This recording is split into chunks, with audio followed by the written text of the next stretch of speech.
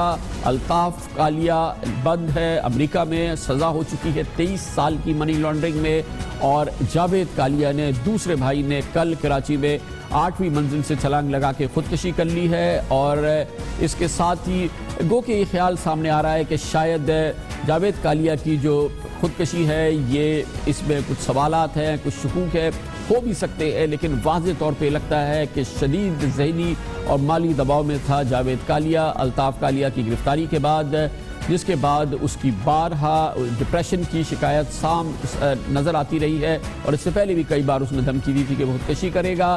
کل جب اس نے کراچی کے محمد علی سوسائٹی میں پہنچی، اس بلڈنگ میں 8ویں منزل سے چھلانگ لگائی، اس سے قبل اس نے اپنا چشمہ اتارا، اپنا والیٹ نکالا، اپنی چپلیں اتاری اور اپنا موبائل اسی جگہ پہ رکھا اور اوپر سے چھلانگ لگائی اور بجلی کے تاروں پہ گرا، اور بجلی کے تاروں سے ہوتا ہوا زمین پہ گرا، اور زمین پر اس کے کچھ پرانے کاروباری ساتھی موجود تھے جو گراؤنڈ فلور کے دفتر پہ موجود تھے، جنہوں نے اس کو اٹھایا اور اسپتال لے کے گئے، لیکن اسپتال جانے سے پہلے وہ جابر نہ ہو سکا۔ اور اس کے ساتھ ہی یہ ایک بڑا چیپٹر جو فارن کرنسی ایکسچینج کا یا دنیا میں منی لانڈرنگ کے حوالے سے پاکستان کا نام جو آتا تھا کھانانین کالیا، وہ چیپٹر مکمل کلوز ہو گیا ہے۔ دونوں جڑواں بھائی، ایک بڑا بھائی الطاف اب امریکہ میں 23 سالہ قید گزار رہا ہے، جاوید نے کل خودکشی کر لی۔ کمرشل بریک، اس دوران آپ نیوز ہیڈ لائنز بھی دیکھیں گے، جس کے بعد ہماری آج کی اہم ترین خبریں جاری رہیں گی۔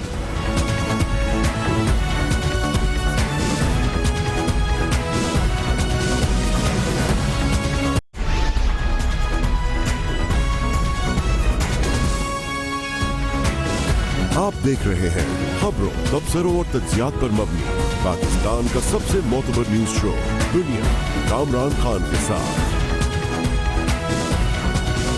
خارجہ پالیسی اور خارجہ محاذ کے حوالے سے پاکستان کو بدستور سخت مشکل صورتحال کا سامنا ہے۔ ایک نیا چیلنج سامنے آ رہا ہے۔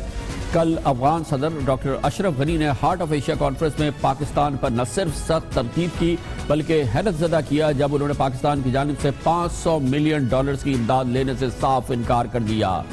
یہ بات اس وقت آئی ہے جب سے اب سے 2 ماہ قبل انہوں نے سارک کانفرنس میں بھی آنے سے انکار کر دیا تھا، گویا کہ وہ پاکستان کی دشمنی میں بھارت کے ہم پلہ کھڑے ہو گئے ہیں، اور یقینی طور پہ پاکستان کے لیے عسکری اور خارجی لحاظ سے ایک مشکل صورتحال ہے، ایک بڑا چیلنج ہے، کیونکہ ہمارے بیک وقت مشرقی اور مغربی پڑوسی دونوں نے ہی ہمارے لیے مشکلات پیدا کر دی ہے۔ پاکستان کو اپنے مشرق میں بھی ایک سخت صورتحال کا سامنا ہے بھارت کی وجہ سے، اور مغرب میں بھی پاکستان کو افغانستان کی موجودہ جو کیفیت ہے، جو اس کی پوزیشن ہے، اس کی وجہ سے سخت صورتحال کا سامنا ہے۔ ایک جانب ہمارے لیے سیکیورٹی چیلنج ہے، دوسرے جانب ہمارے لیے خارجہ پالیسی چیلنج ہے، اور یہ دونوں چیلنجز ہمارے سامنے ہیں۔ اور افسوس کی بات یہ ہے کہ یہ ڈاکٹر اشرف غنی وہی اشرف غنی ہیں جو صدر کا عہدہ سنبھالنے کے بعد پاکستان کے موقف کو سپورٹ کرتے تھے، بلکہ صدر بننے سے پہلے بھی وہ پاکستان کے بہت ہمدرد سمجھے جاتے تھے، اور جب وہ صدر بن گئے اور اس سے پہلے ان کے بیانات سے بات واضح تھی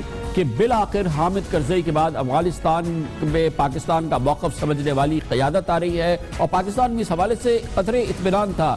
یہ وہی اشرف غنی ہیں جو صدر کا عہدہ سنبھالنے کے 6 ہفتے کے بعد ایک بہت بڑے وفد کے ساتھ پاکستان کے دورے پر تشریف لائے تھے۔ وزیر اعظم جناب نواز شریف سے ان کی بہت بھرپور ملاقات ہوئی تھی، برادرانہ خیالات کا اظہار کیا تھا، اور پھر غیر معمولی طور پہ ڈاکٹر اشرف غنی کو جنرل ہیڈ کوارٹر میں مدعو کیا گیا تھا، جہاں انہیں سابق chief of army staff general Raheel Sharif نے ایک بھرپور ویلکم دیا تھا، انہیں بہت اچھا ویلکم کیا گیا تھا۔ یہ پوری صورتحال تھی، اور اس کے بعد جناب اشرف غنی بدستور پاکستان کے موقف کو سمجھتے نظر آ رہے تھے، مگر ایسا لگتا ہے کہ صورتحال بدلی ہے اور اس میں بہت بڑی تبدیلی آ گئی، یا یہ کہ اشرف غنی کو قابو کر لیا بھارت کی پالیسی سازوں نے، یا ان پر مغرب کا دباؤ تھا، یا کوئی وجہ تھی۔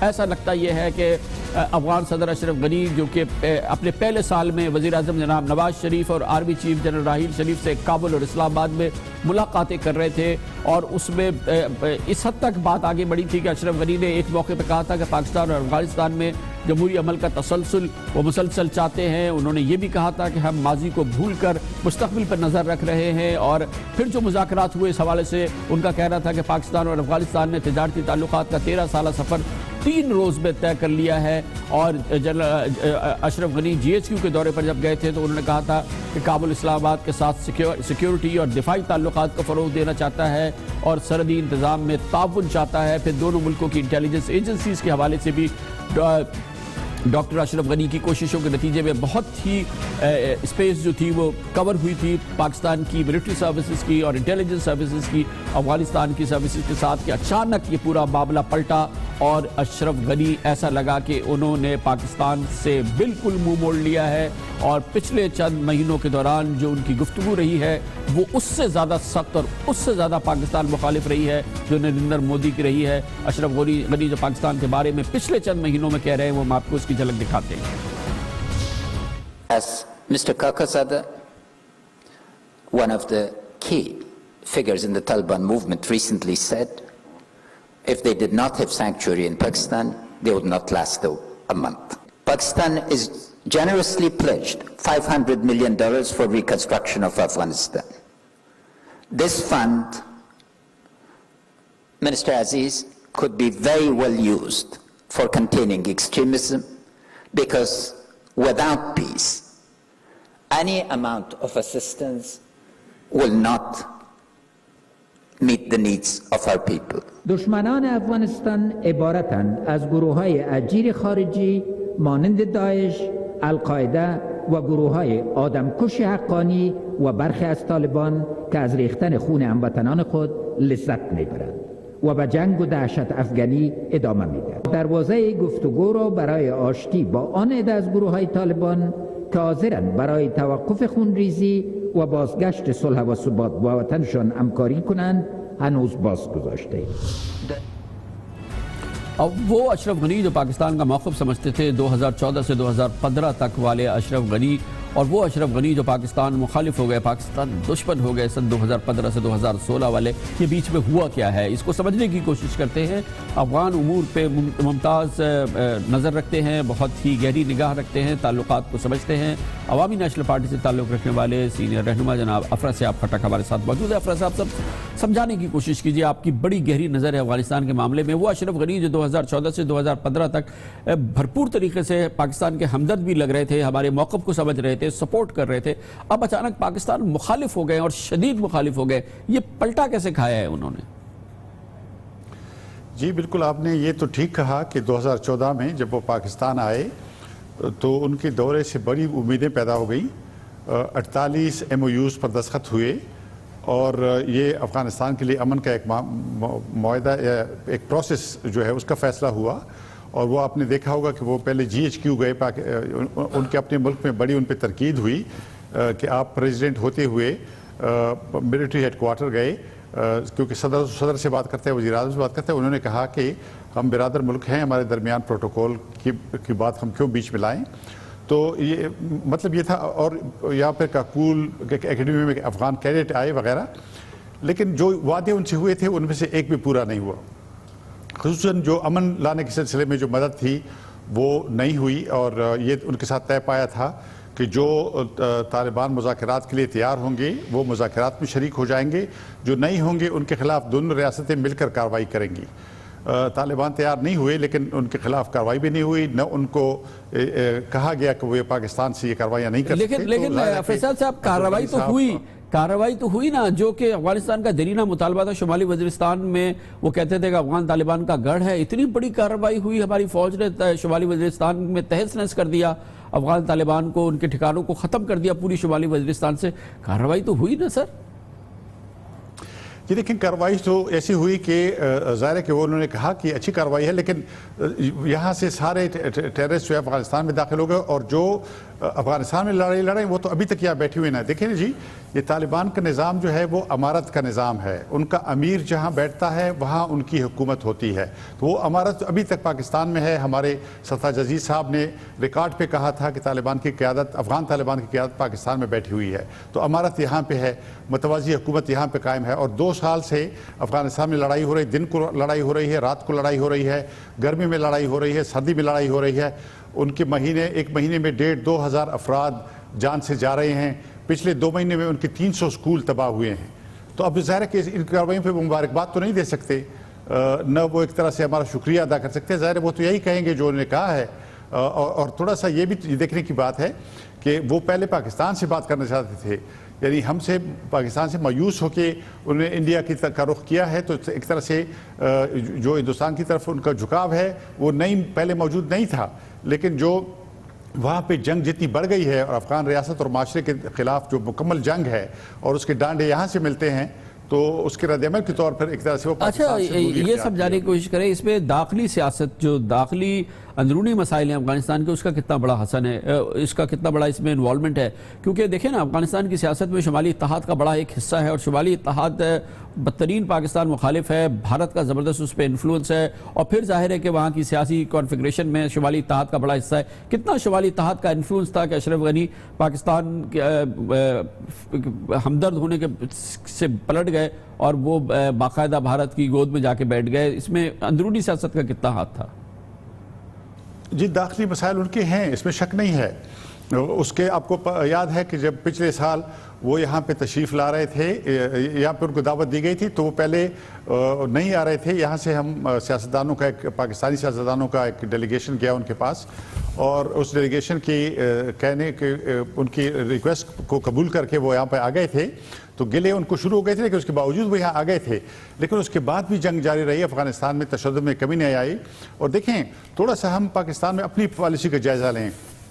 آپ ذرا دیکھیں یہ جو اعلامیہ جاری ہوا ہے ہارٹ آف ایشیا کانفرنس کا امرتسر سے، اس کے اندر جو دہشت گرد تنظیموں کے نام ہیں وہ ساری پاکستان میں ہیں، یا 99% پاکستان میں ہیں. اور خود ہمارے مشیر خارجہ صاحب نے بھی اس پر دستخط کیے ہیں. تو یہ ایسی پالیسی ہے کہ ہم خود اس کو ڈیفینڈ نہیں کر سکتے. میں سمجھتا ہوں کہ تھوڑی سی ہمیں اپنی افغان پالیسی پر نظر ثانی کرنی ہوگی، اور افغانستان کو انڈیا سے ڈی ہائیفنیٹ کرنا ہوگا.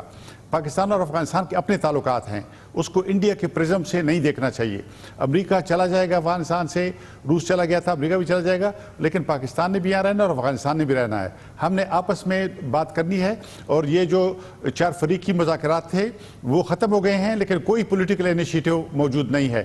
تو یہ ایک طرح سے پاکستان کی حکومت کی ذمہ داری ہے کہ تھوڑا سا افغانستان کے ساتھ کوئی نیا انیشیٹو لے اور امن کی بحالی کے لیے اقدامات اٹھائے. پاکستان اور افغانستان کے درمیان ایسے تعلقات ہیں کہ جس میں کوئی تیسرا ملک نہیں آ سکے گا اگر ہم ایک درست افغان پالیسی اختیار کریں گے. بہت بہت شکریہ جناب افراد سے. آپ کھٹا کا عوامی نیشنل پارٹی سے تعلق ہے، پاکستان کی موجودہ افغان پالیسی کے ایک نقاد بھی ہیں، شدید تنقید بھی کرتے ہیں، لیکن بہرحال ان کا اوپینین سننا بہت ضروری ہے.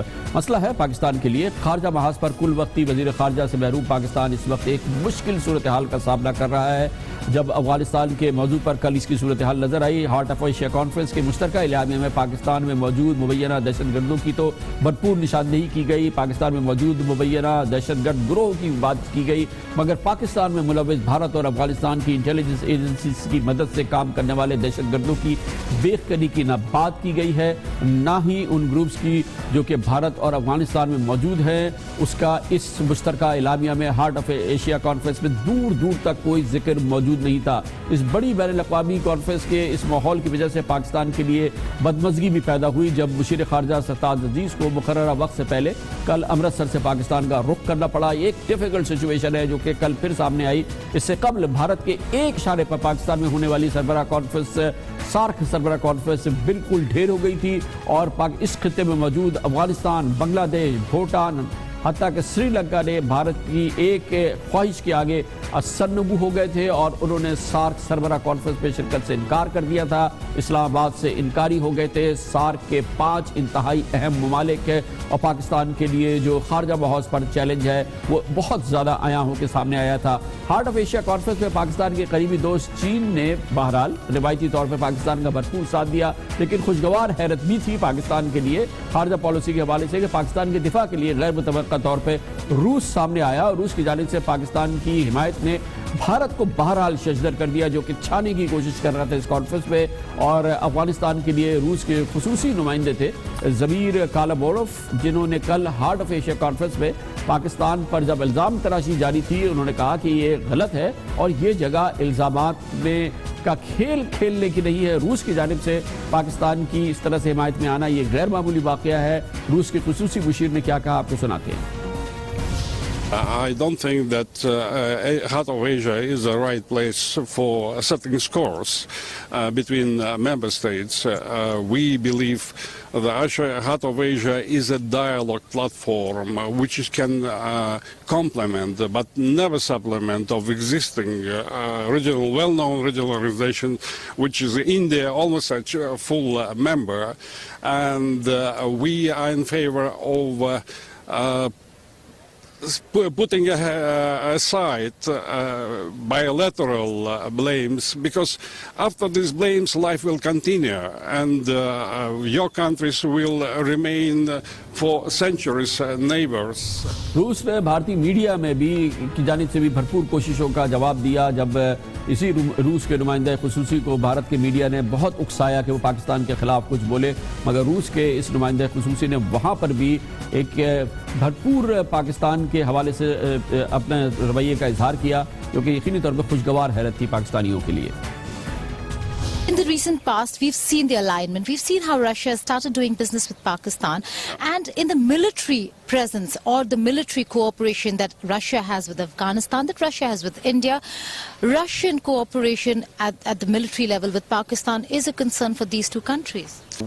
We cannot understand this, let me put it mildly, jealousy, because India has very close cooperation with the United States of America in the fields that we used to be almost the only trusted partner. So have you ever heard any complaints from Moscow about that? So let's be grown up. Let's look to the world as it is. We are living in a world of multipolar. یہ پوری صورتحال، یہ challenge Pakistan کی خارجہ policy کا، اس پر ہم بات کرتے ہیں۔ وزیر اعظم کے مشیر خصوصی برائے خارجہ امور اور نیشنل سیکیورٹی جناب سینیٹر سرتاج عزیز ہمارے ساتھ موجود ہیں۔ بہت بہت شکریہ سرتاج صاحب۔ فرمائیے گا کہ کل مشترکہ اعلامیہ میں بھارت کے موقف کی اور پاکستان مخالف موقف کی تو بڑی عکاسی ہو گئی، لیکن یہ جو ہارٹ آف ایشیا کا جوائنٹ کمیونیکے آیا، پاکستان کے کنسرن کی اس میں کہیں ہمیں نظر نہیں آئی صورتحال۔ پاکستان میں جو دہشت گردی ہو رہی ہے جن ملکوں کی جانب سے ہو رہی ہے، اس کا تو کوئی ذکر نہیں ہے اس مشترکہ اعلامیہ میں۔ مشترکہ اعلامیہ جو ہارٹ آف ایشیا کا جاری ہوا ہے، یہ مجموعی طور پہ ایک بیلنسڈ اعلامیہ ہے۔ اس کو نیگوشیٹ پچھلے 2-2.5 مہینے سے ہو رہا ہے اور تمام، اور اس لیے بائی کنسنسس اڈاپٹ ہوا ہے۔ اس میں کوئی ایسے نہیں ہے کہ ہمیں رول کیا گیا یا ہمارے مخالفت، اور اس میں یہ جو پیراگراف جس کی طرف توجہ لوگ مبذول کر رہے ہیں کہ جہادی تنظیموں کا ذکر ہوا ہے، اس میں پہلی بات یہ ہے کہ وہ صرف افغانستان کے حوالے سے نہیں ہے، پورے ریجن کے حوالے سے۔ تو اس میں تمام کوئی 10-12 تنظیموں کا ذکر ہے۔ اس میں طالبان کے علاوہ جو داعش ہے وہ بھی ہے، القاعدہ بھی ہے، جو مختلف دوسرے گروپ ہیں جند اللہ وہ بھی ہیں۔ تو وہ اس کا جو آپریٹو پیراگراف ہے وہ یہ ہے کہ اس لیے تمام ممالک کو کہا جاتا ہے کہ وہ اپنی جو قومی کاؤنٹر ٹیررزم پالیسی ہے اس کے مطابق اور اقوام متحدہ کی جو 2006 کی گائیڈ لائنز ہیں ان کے مطابق کارروائی کریں۔ ہم یہ کر رہے ہیں، ہمارا نیشنل ایکشن پلان ہے، اور ہم یہی کہہ رہے ہیں کہ ہم یہ کارروائیاں اپنے سیکورٹی کے لیے کر رہے ہیں، دوسروں کو خوش کرنے کے لیے یا ان کے دباؤ پہ نہیں کر رہے۔ تو اس لیے ہمارا یہ پیراگراف جو ہے یہ ہمیں کوئی اس میں نہیں ہے، اور اس لیے اس لحاظ سے یہ بیلنسڈ ہے۔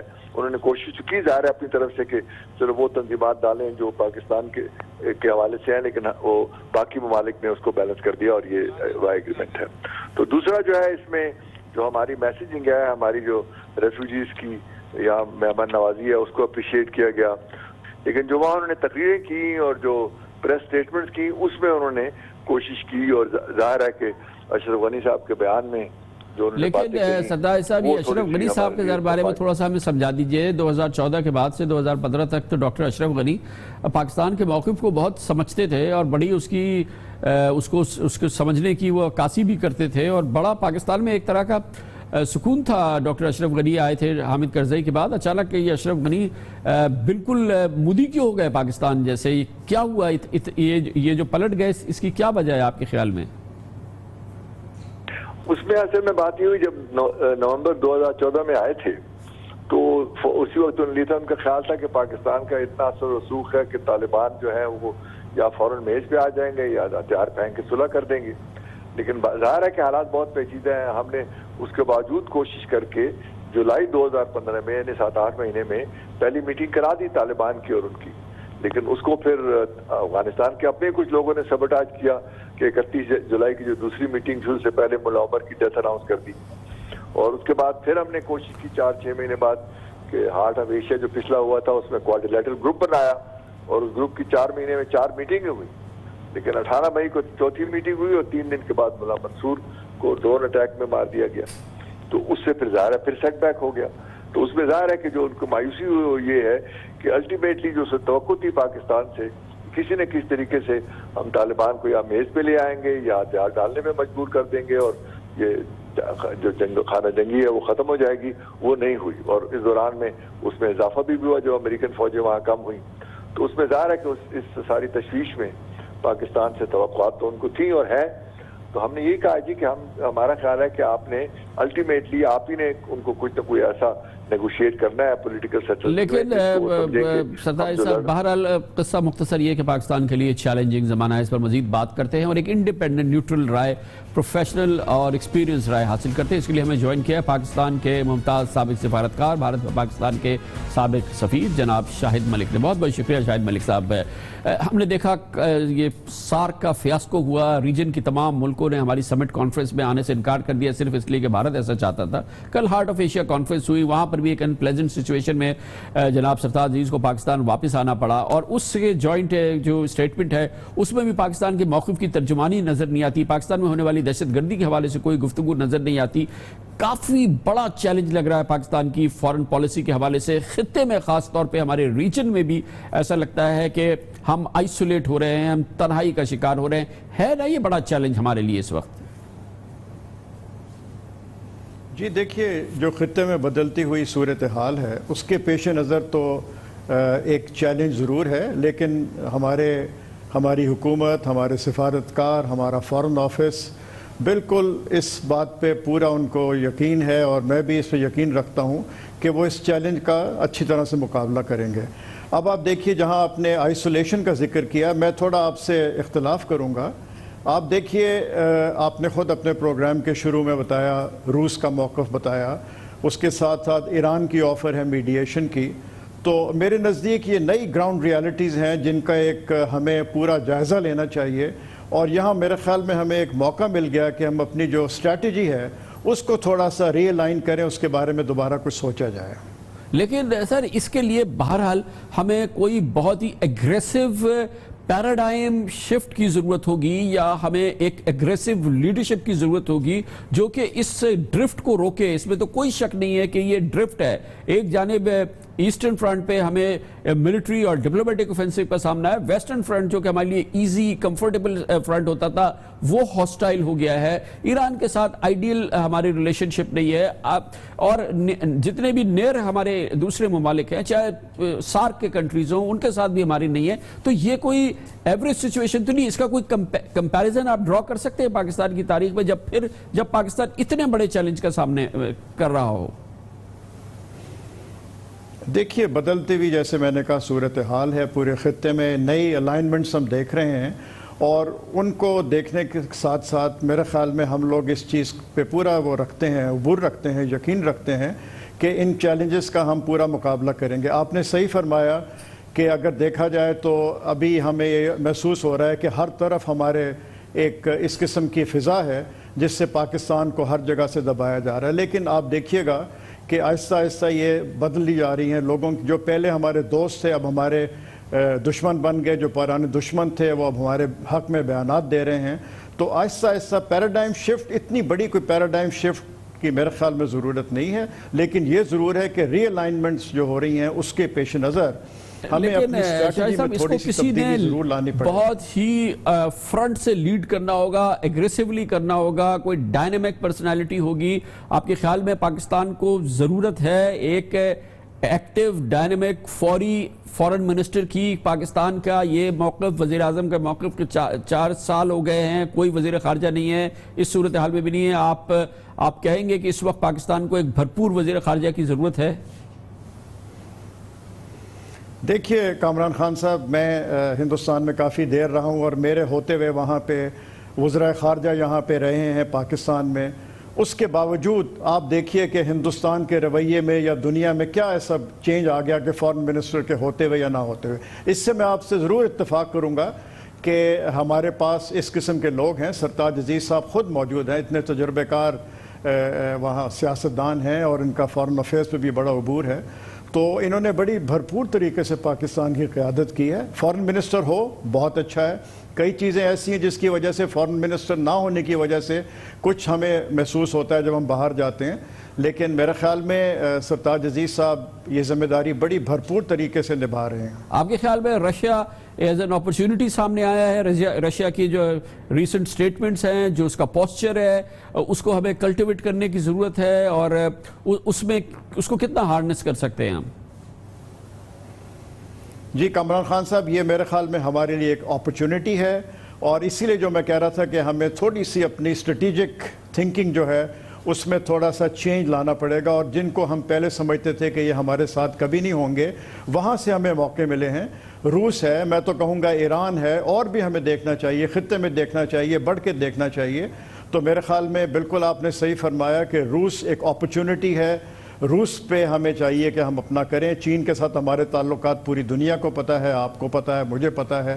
ایران کے ساتھ ایک اپرچونٹی ہے، ایران میں بھی ہمیں اوپننگ ملی ہے، وہاں پہ بھی ہمیں چاہیے کہ اپنا وہاں پہ تھوڑا سا وہاں پہ بھی ہم اپنا وہاں پہ دیکھیں. بہت بہت شکریہ جناب شاہد ملک ہمارے ساتھ ہے. کمرشل بریک اور اس کے بعد ذکر کرتے ہیں. پاکستان پر ہر طرف سے الزام ہے اور یہ کہا جاتا ہے کہ پاکستان میں انتہا پسند تنظیموں کے خلاف بھرپور اور سیر حاصل کارروائی نہیں ہوتی ہے. یہ مثال کے حق میں دلیل سامنے آئی ہے جنگ کے حالیہ دنوں میں ہونے والے ضمنی انتخابات، جہاں پر شخصیت الیکشن جیتی ہے، اس کے بارے میں یہی الزامات ہیں انتہا پسندانہ اور یہ اس قسم کے خیالات. اس پر بات کرتے ہیں چھوٹے سے وقفے کے بعد، کیونکہ بعض لوگوں کا خیال یہ ہے کہ نیشنل ایکشن پلان کے خلاف سب سے بڑا چیلنج تو خود پنجاب کے اندر سے اور جنگ کے ضمنی انتخابات کی صورت میں سامنے آیا ہے. چھوٹے سے وقفے کے بعد بات کریں گے.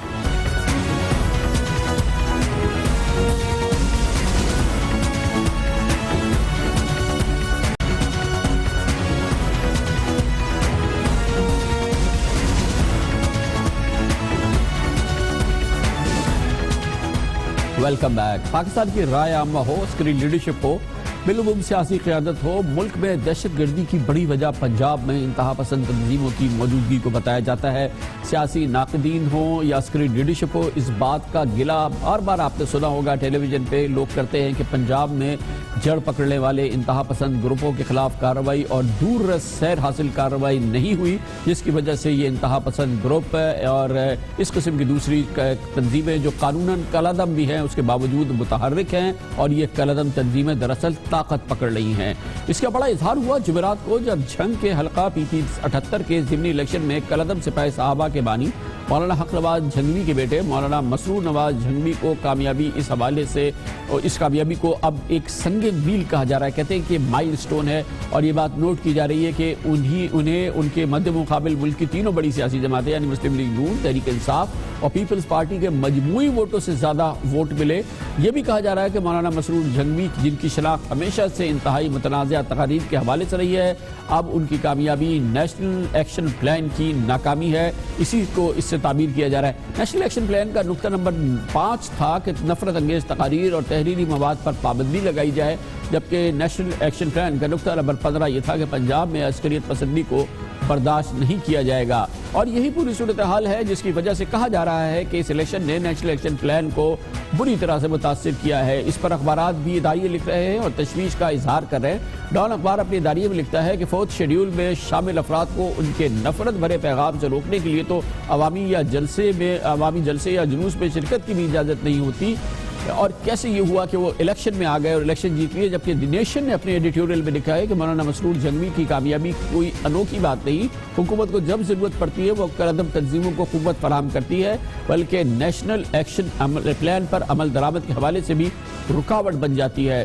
سیاسی جماعتیں بھی ان انتخابی نتائج کو خالصتاً جمہوری نظام کا حصہ سمجھنے کے بجائے کالعدم تنظیموں کے حوالے سے حکومت کے دعووں کو ناکامی قرار دے رہے ہیں اور اس نتیجے کو نیشنل ایکشن پلان کے لیے ایک چیلنج قرار دے رہے ہیں۔ اس سلسلے میں ایک اہم تبصرہ کیا ہے ڈاکٹر طاہر القادری نے، آج ہی یہ بات انہوں نے کی ہے، وہ بہت اہم بات ہے، وہ سنیے۔ اور اس کے علاوہ بلاول بھٹو زرداری نے کہا ہے کہ نیشنل ایکشن پلان پہ تو اب فاتحہ پڑھ لینی چاہیے۔ فوج کی کمان تبدیل ہوئی ہے اور ابھی چند دنوں کے اندر پہلا ضمنی الیکشن ہوا ہے پنجاب کا، پہلا۔ حکومت نون لیگ کی حکومت نے اپنے اقتدار میں پنجاب میں کسی کو ایک سیٹ بھی کبھی جیتنے نہیں دی، کوئی ایک سیٹ بھی جیتنے کا تصور نہیں کر سکتا۔ اب فوج کی کمان بدلنے کے بعد پہلا ضمنی الیکشن ہوا ہے، نون لیگ نے وہاں سپاہ صحابہ کو اور لشکر جنگوی کے امیدوار کو جتوایا ہے۔ کیا کوئی شخص اپنے بل بوتے پر پنجاب میں الیکشن جیت سکتا ہے؟ کس نے جتوایا ہے وہ الیکشن؟ نون لیگ نے۔ جو کچھ میں ہمیشہ سے کہتا رہا ہوں کہ ان کا گٹھ جوڑ ہے، دہشت گردی اور کرپشن کا گٹھ جوڑ ختم نہیں کیا جا سکا۔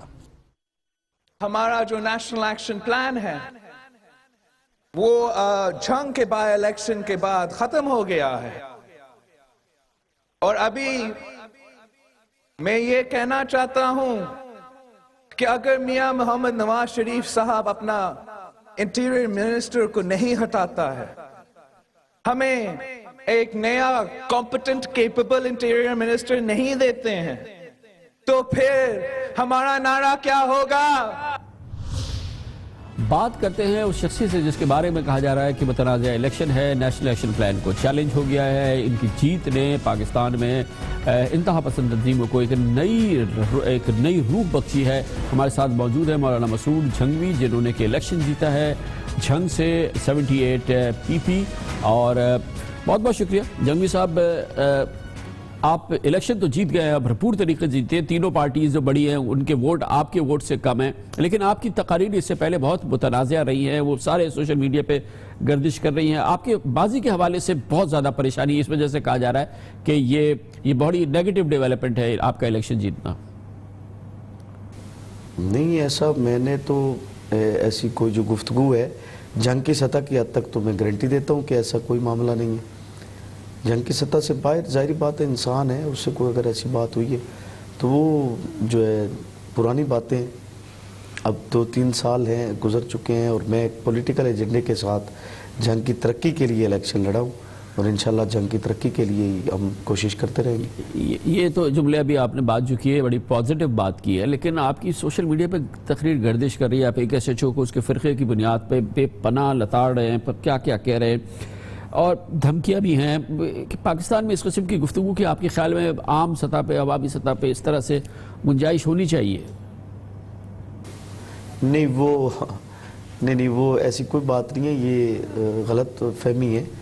وہ جو ہے وہ بہت پرانی باتیں ہیں، بہت ہی پرانی باتیں ہیں، اور بلکہ میں انہیں کہوں گا کہ وہ آج سے 5-6 سال پرانی جو ہے نا وہ گفتگو ہے، جس کو ظاہر سی بات ہے، آپ کو پتہ ہے جب بندہ الیکشن لڑنا شروع کرتا ہے تو اس پر اعتراضات، الزامات، ایسی ان کی بوچھاڑ ہوتی ہے، تو وہی بوچھاڑ ہوئی ہے اور کچھ ایسا نہیں ہے۔ اور انشاءاللہ یہ چند دنوں میں آپ میرے بیہیویئر سے اور انشاءاللہ میرے کردار سے آپ کو پتہ چل جائے گا کہ ہم بالکل فیئر ہیں اور پاکستان کے پائیدار امن کے لیے کوشش ہے۔ یہ بھی بڑی اچھی بات ہے، یہ بھی آپ نے بڑی اچھی بات کی۔ گویا یہ ویڈیو جس کی بات کر رہے ہیں جو سوشل میڈیا میں بہت زیادہ گردش کی ہے، یہ آپ کی الیکشن کیمپین کا حصہ نہیں تھی؟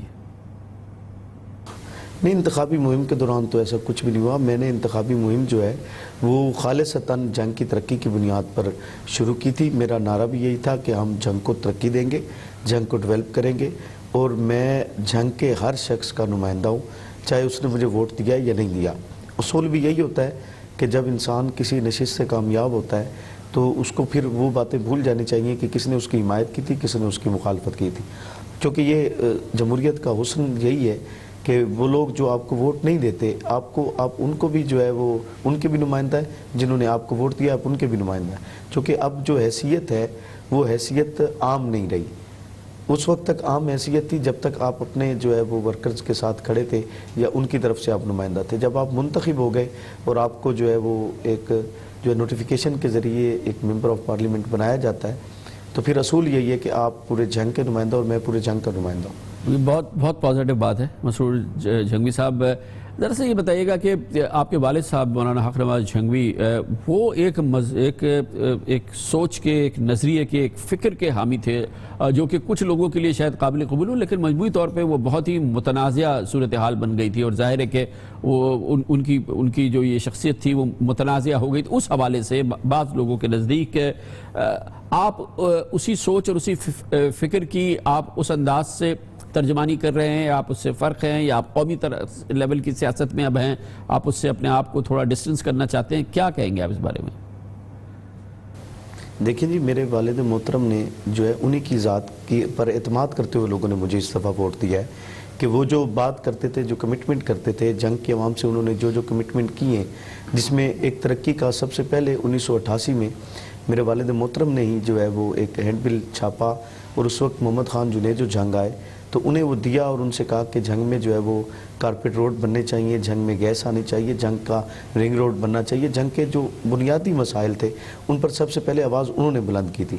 پھر انہوں نے سیاست میں حصہ لیا اور باقاعدہ جو ہے انہوں نے 39,800 ووٹ حاصل کیے، اور پھر اس کے بعد جو ہے وہ ایک سسٹم سیاسی جو ہے وہ ہمارا چلتا آ رہا ہے۔ تو میں جو ہے اسی سسٹم چونکہ ایک وہ عوامی جو خدمت ہے، عوام کی ایک جو نمائندگی ہے، میں اس نمائندگی پر پورا اترنے کی کوشش کروں گا کہ مجھے عوام نے اپنی خدمت کے لیے منتخب کیا ہے تو میں انشاءاللہ العزیز ان کی بھرپور خدمت کروں گا۔ بہت بہت شکریہ جناب مسرور نواز جھنگوی ہمارے ساتھ تھے، مختلف گفتگو کر رہے ہیں، اور جو گفتگو ہم نے جناب مسرور نواز جھنگوی کی سنی ہے یہ پازیٹیو گفتگو ہے، اور اگر یہ عمل شروع ہو رہا ہے، جو بھی بیک گراؤنڈ ہے، جو بھی انتہا پسند تنظیموں کا بیک گراؤنڈ رہا ہے، یا ہم منسلک لوگوں کی بات کر رہے ہیں، لیکن اگر وہ قومی دھارے میں شامل ہونے کی بات کر رہے ہیں، اور اگر واقعی دل سے یہ پازیٹیو ڈیولپمنٹ ہے اور یہ واقعی دل سے اس طرح کی چیز چاہتے ہیں، تو یہ بہرحال اس کو ویلکم کرنا چاہیے، کیونکہ اب جمہوریت کے حوالے سے، جمہوریت کے راستے سے یہ ایک عمل شروع ہوا ہے۔ فی الحال تو اس میں یہی پازیٹیو بات ہے جو ہم نے آپ کے سامنے رکھی۔ لیتے ہیں خبر سے بریک، جس کے بعد ذکر ہوگا ایک بہت اہم واقعہ ہوا ہے کراچی میں اختتام ہفتہ۔ کراچی میں ڈاکٹرز کی ایک بڑی انجمن تھی، وہاں پہ پاکستان کے فرشتہ صفت ڈاکٹر ادیب الحسن رضوی موجود تھے۔ انہوں نے کہا کہ آپ لوگ اپنے اعضاء ڈونیٹ کریں، بعد از موت اعضاء ڈونیٹ کرنا بہت ضروری ہے۔ زندہ ان لوگوں کی جو کہ امراض میں مبتلا ہیں ان کی زندگیاں بچانے کے لیے کئی درجن ڈاکٹر ایک ساتھ کھڑے ہو گئے اور انہوں نے اپنے اعضاء ڈونیٹ کیے۔ یہ ایک بہت بڑی اور خوشگوار خبر ہے اختتام ہفتہ کی، اس پر بات کرتے ہیں چھوٹے سے وقفے کے بعد۔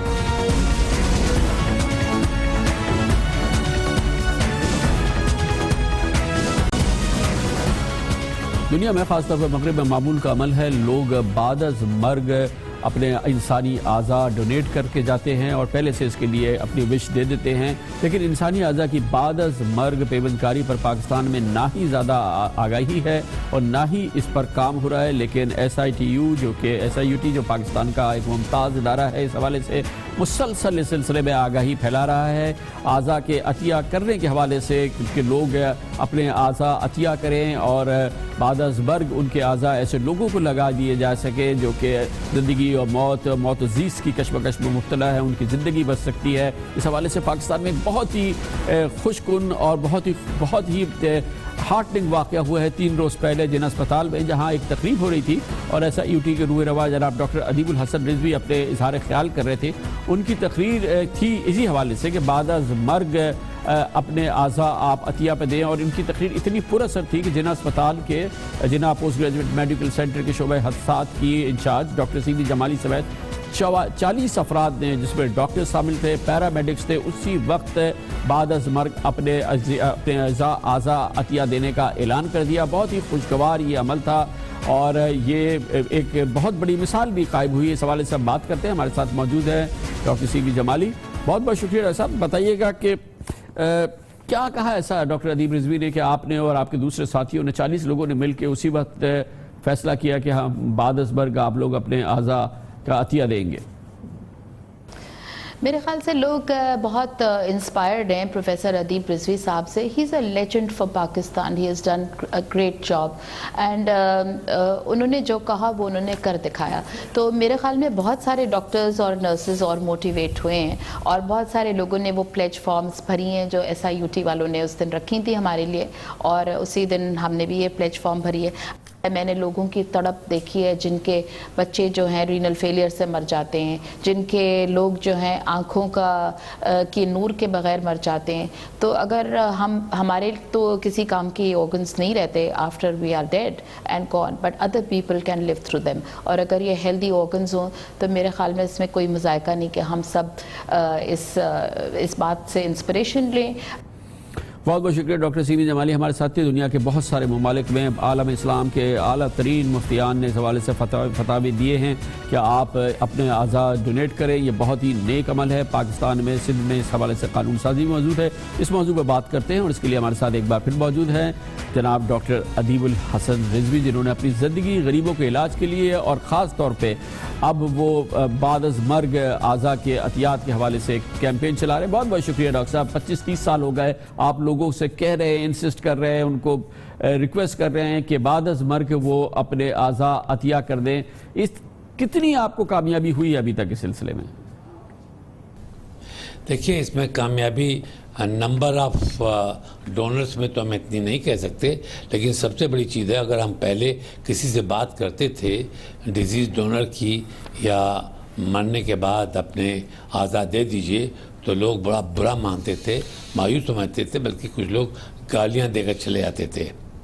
اب یہ پوری چیز ریورس ہو گئی ہے.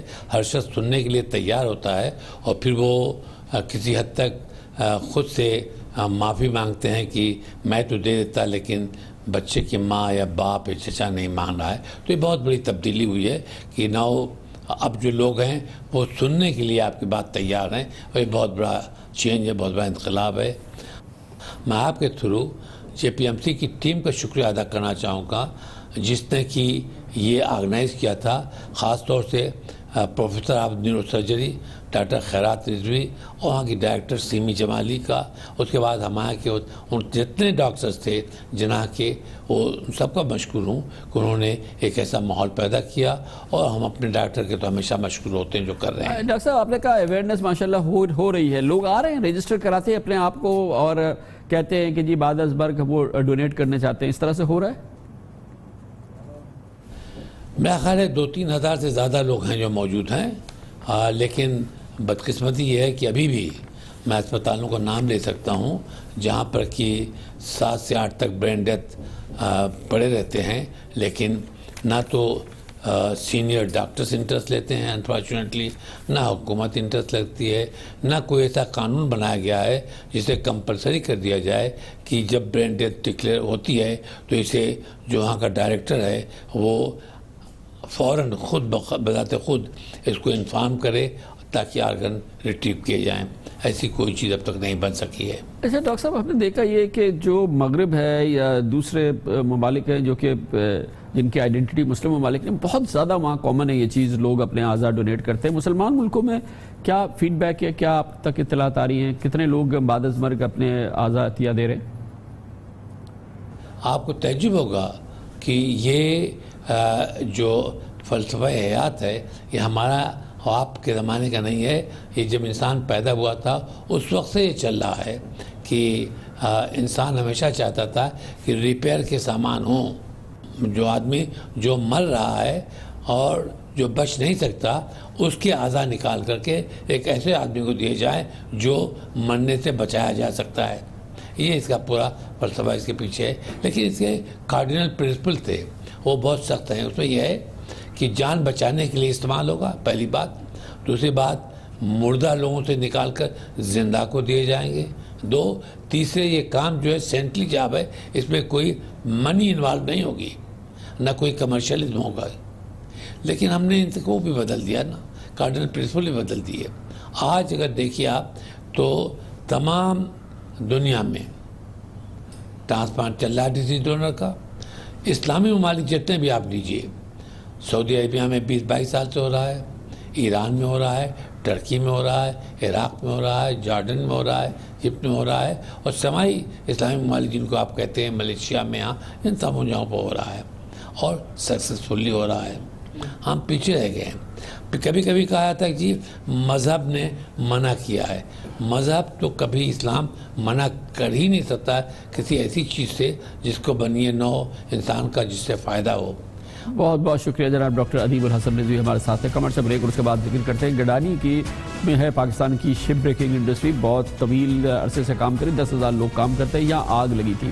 ظاہر ہے کہ اس میں کوتاہی تھی، حکومت کی ایک جانب نالائقی تھی اور جو شپ بریکرز ہیں ان کی جانب سے بھی بہت بڑی نالائقی تھی. لیکن اس کے نتیجے میں ہوا یہ کہ اب شپ بریکنگ انڈسٹری مکمل طور پہ حکومت نے بند کر دی ہے. وہاں کوئی کام نہیں ہو رہا. 10,000 لوگوں کا نام بند ہو گیا ہے. اس پر بات کرتے ہیں چھوٹے سے وقت کے بعد.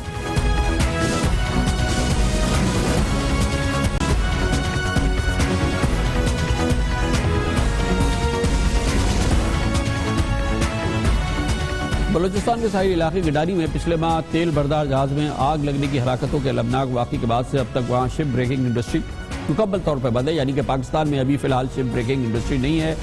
کل بلوچستان ہائی کورٹ بلکہ آج ہی ایک آرڈر کیا ہے جس میں شپ بریکنگ ایسوسی ایشن کو گڈانی میں کام شروع کرنے کی عدالت کی جانب سے کہا گیا ہے کہ اسے اجازت ہونی چاہیے وہ کام کرے. گڈانی شپ بریکنگ یارڈ میں توڑنے کے لیے پچھلے جو نومبر کو واقعہ ہوا تھا اس میں ایک آئل ٹینکر میں آگ لگی تھی جس میں 26 لوگوں کی جانیں چلی گئی تھی. 60 لوگ زخمی ہوئے تھے. وہاں کام کرنے والے محنت کشوں کا کہنا تھا کہ ہلاکتوں کی تعداد اس سے کہیں زیادہ ہے. کچھ لوگ کہتے تھے کہ 100 سے زائد لوگوں کی جان گئی ہے. لیکن بہرحال گڈانی شپ بریکنگ انڈسٹری بہت امپورٹنٹ ہے. تقسیم ہند سے پہلے یہاں قائم ہوئی تھی اور پاکستان بننے کے بعد سے یہ دنیا کا سب سے بڑا شپ بریکنگ یارڈ تھا. یہ بہت اہم جگہ ہے لیکن یہاں پہ نہ سہولیات ہیں، حکومت کی عدم دلچسپی آیا ہے ہر جگہ آپ کو نظر آتی ہے جس کی وجہ سے تنزلی کا شکار ہے. اور یہ انڈسٹری اب اس سے پہلے بہت ہی دگرگوں صورتحال میں تھی. گڈانی شپ بریکنگ انڈسٹری میں ایک اندازے کے مطابق ڈائریکٹلی اور انڈائریکٹلی 10,000 محنت کش کام کرتے ہیں اور یہاں ہر سال تقریباً 100 جہاز لائے جاتے ہیں اور ان کو توڑا جاتا ہے. پچھلے ایک ماہ سے گڈانی میں کام مکمل طور پہ بند ہے. پرانے جہاز توڑنے کے لیے اب کہا جا رہا ہے کہ دوسری جگہیں جا رہی ہیں اور شاید بنگلہ دیش اور بھارت وغیرہ میں، چائنا میں شپ بریکرز جو ہے وہ ان جہازوں کو حاصل کر رہے ہیں. پاکستان کا ہر صورت میں نقصان ہے لیکن جو شپ بریکرز ہیں وہ اپنی جگہ انہوں نے بالکل پرواہ نہیں کی تھی مزدوروں کی اور ان کی فلاح کی. حکومت کو تو ایسا لگتا ہے کہ اس معاملے سے تعلق ہی نہیں تھا مگر حکومت نے کاروبار فی الحال بند کر دیا. اس پر بات کرتے ہیں. اس کے لیے ہمیں جوائن کر رہے ہیں جناب وقاص ملک جو شپ بریکنگ ایسوسی ایشن کے ریپریزنٹیٹیو بھی ہیں. اور جی وقاص صاحب، یہ جو واقعہ ہوا جو بھی ماہرین ہیں وہاں کے وہ کہتے ہیں کہ جو گڈانی والا واقعہ ہوا ہے اس کی کلیتاً ذمہ داری آپ لوگوں پہ عائد ہوتی ہے کیونکہ آپ نہ لیبر پریکٹسز وہاں پہ انفورس کرتے ہیں نہ آپ کے سیفٹی سیکیورٹی میجرز ہوتے ہیں. کھلے عام آپ جس طرح کا کام کر رہے ہوتے ہیں. اس میں فیول تھا، اس کو گیس کٹر سے کاٹا جا رہا ہے، آگ لگ گئی، 26 لوگ جان پہ چلے گئے. بیسک ذمہ دار آپ ہیں. بسم اللہ الرحمن الرحیم. پہلے تو آپ کے توسط سے جو مرحومین ہیں ان کے لیے دعائیں مغفرت کرے پورا پاکستان، اور جن کے ساتھ یہ حادثہ ہوا اللہ تعالیٰ ان کو کمپنسیشن دے. تیسری بات یہ ہے کہ جو آپ نے کہا ہے کہ ایسی کوئی بات نہیں کہ وہاں پہ ہم نے لیبر کو سہولت یاد نہیں دی ہوئی یا ٹریننگ نہیں دی ہوئی. ٹریننگ ہم دیتے ہیں اور اسپیشلی ان کو کہتے ہیں کہ جس طرف سے ہوا آئے اس طرف سے نہیں کاٹنا، دوسری طرف سے کاٹنا ہے. جہاز ہوتا ہے ایک سمندر کے اندر، وہاں اس کے اوپر چڑھنا ناممکن بات ہے. یہ تو اللہ تعالیٰ کی ذات کو پتہ ہے، جو ٹھیکیدار تھا اس کو پتہ ہے. اگر وہ زندہ ہوتا، وہ جو لیبر زندہ ہوتی، وہ واقعات بتاتی کہ ہمارے ساتھ ہوا کیا ہے. تیسری بات یہ کہ آپ نے کہا کہ تیل بہت آیا جہاز میں. جہازوں میں تیل تو ہوتا ہے، تھوڑا بہت ہوتا ہے تیل، چونکہ وہ چل کے آتا ہے آؤٹر اینکریج پہ کھڑا ہوتا ہے تیل. وہ اسی طرح 4 دن 5 دن وہ آؤٹر اینکریج پہ کھڑا ہو کے پھر بیچ ہونے کے لیے آتا ہے. لیکن یہ اتنی محنت کرتے ہیں ان کی فلاح کے لیے، ان کی ویلفیئر کے لیے. وہاں نہ اسپتال ہے، نہ کوئی آپ لوگوں نے کوئی ان کے لیے فیسلٹیز بنائی ہیں، نہ ان کو کوئی لک آفٹر کرنے کی کوئی فیسلٹیز ہے. بیسک رسپانسبلٹی بھی آپ لوگ پوری نہیں کر رہے ہیں. بیسک دیکھیں ہاں، نمبر 1 ہم نے ڈسپینسری رکھی ہوئی ہے اپنی بیسک. 2 نمبر پہ ہم نے ہیلمٹ، جو بھی ان کے گلوز ہیں، ان کے چشمے ہیں، یونیفارم ہیں، وہ رکھے. ہر جگہ پہ پھر بھی ہم نے فائر ایکسٹینشن رکھا ہوا ہے جو کہ کہیں پہ چھوٹا موٹا حادثہ ہو جائے تو آگ کو فوری طور پر ہم بجھا سکیں. فی الحال بند ہو گیا کام یہ فی الحال آج 144 جو بلوچستان کے چیف جسٹس ہیں انہوں نے آرڈر کیا ہے اس کی کاپی ابھی تک ریسیو نہیں ہوئی. ابھی لیسن کیا لرن کیا ہے آپ نے اور حکومت نے, یہ تو بتائیے آپ نے سبق کیا سیکھا, آئندہ جب آپ دوبارہ یہ کھلے گا تو کتنا آپ بہتر طریقے سے کام کریں گے, کتنا آپ سیکیورڈ ہوں گے؟ دیکھیں جی یہ تقریباً 45 سال سے چل رہی ہے انڈسٹری, اکا دکا واقعہ تو ہوتے رہتے ہیں مگر یہ بہت بڑا آسانیہ ہوا ہے. اس سے یہ لرن کیا ہے کہ پراپر جو بھی میجرمنٹ ہیں ہیلتھ کے یا لیبر کے وہ کیے جائیں گے. مثال کے طور پر وہاں کوئی ایمبولینس کا انتظام کیا جائے گا, پراپر کوئی ڈسپنسری کی جائے گی, یا پھر ہم شپ بریکرز مل کے کوئی چھوٹا ہاسپٹل بنا دے جائیں گے. جب تو جہاں تک بات ہے یہ تو کام ہے حکومت کے. حکومت ہم سے سالانہ 13 سے 15 بلین ٹیکس لیتی ہے, اس کا صرف 10% بھی اس انڈسٹری ایریا میں لگا دیا جائے, وہاں بجلی آ جائے گی, گیس آ جائے گی, پانی آ جائے گا, ہاسپٹل بن جائیں گے, کالج سکول بن جائیں گے, جہاں کہ وہاں کے لوگوں کی لائف بہت اچھی ہو سکتی ہے. حکومت کو بھی تو اس میں چاہیے نا کہ چلے 12 سے 13 سے 15 بلین لیتے ہیں, اس کا چلے 10% بھی نہیں 1% بھی لگا دے تو اس سے بھی وہاں کی بہتری ہو سکتی ہے. بہت بہت شکریہ جناب وقاص ملک ہمارے ساتھ تھے. حکومت 12-13 ارب روپے وہاں سے ٹیکس لیتی ہے, 1% بھی لگا دے تو وہاں کے مزدوروں کے لیے بہتری ہو سکتی ہے. حکومت کو بڑی ذمہ داری ہے جو کہ ادا کرنی ہے. بہرحال اب یہ شپ بریکنگ انڈسٹری دوبارہ وہاں کام کرنا شروع کرے گی اور خیال یہی ہے کہ ایک بار پھر پاکستان کی شپ بریکنگ انڈسٹری ریوائیو ہوگی, کام وہاں پہ دوبارہ شروع ہو جائے گا.